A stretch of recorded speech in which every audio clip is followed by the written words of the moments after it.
Mjumbe wa kamati kuu ya Chadema na mbunge wa zamani wa Arusha mjini Godbless Lema ametoa msimamo mzito kupitia mtandao wa kijamii wa X zamani Twitter mnamo Agosti 25, 2026, yani kwa maana ya leo, akisisitiza kuwa mahakama inapaswa kuwa na uvumilivu wa kutosha katika kusikiliza utetezi wa Tundu Lissu kwenye kesi inayomkabili ya uhaini. Katika maelezo aliyoyachapisha kwenye mtandao huo, Lema amebainisha kuwa historia ya maisha, harakati na msimamo wa Lissu si hadithi ya pembeni, bali ni sehemu ya misingi ya utetezi inayokiakisi kielelezo cha msimamo wake katika kusimamia demokrasia na utawala wa sheria.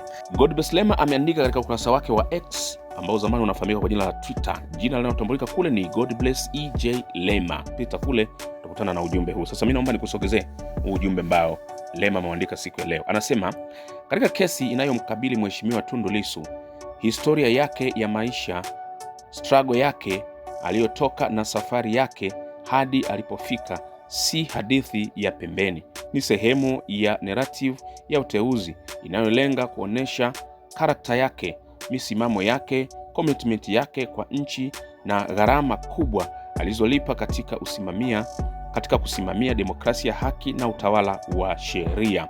Hii si kesi ya kawaida, ni kesi ambayo ikiwa itamalizika kwa hukumu ya hatia inaweza kuwa na adhabu ya kifo. Kwa mazingira hayo, kumtaka mshtakiwa aharakishe utetezi wake ni jambo linalopaswa kutazamwa kwa umakini mkubwa.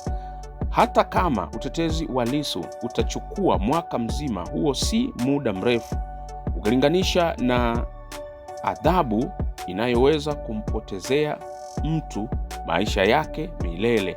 Mahakama inapaswa kuwa na uvumilivu wa kutosha kuhakikisha kwamba kila jambo la msingi katika utetezi linasikilizwa. Ufanisi wa mahakama ni muhimu, lakini haki ni muhimu zaidi.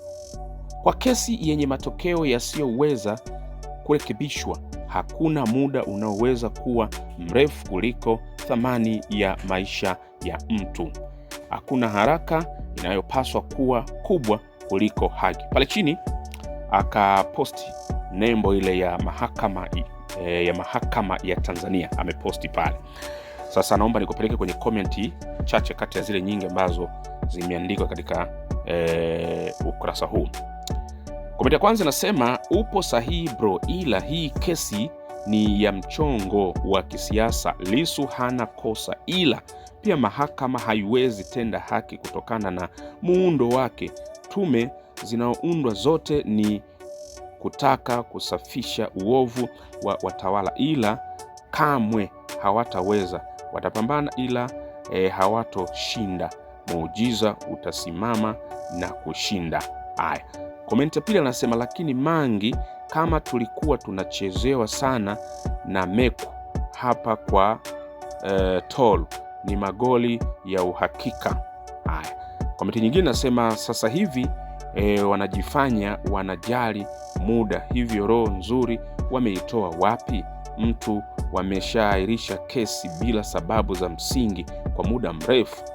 Unaona, hizo ndo comment ambazo zipo katika ukurasa wake huu. Ukipita kule utakutana nazo, komenti ziko nyingi sana, na wewe pita pale ili uweze kuziona.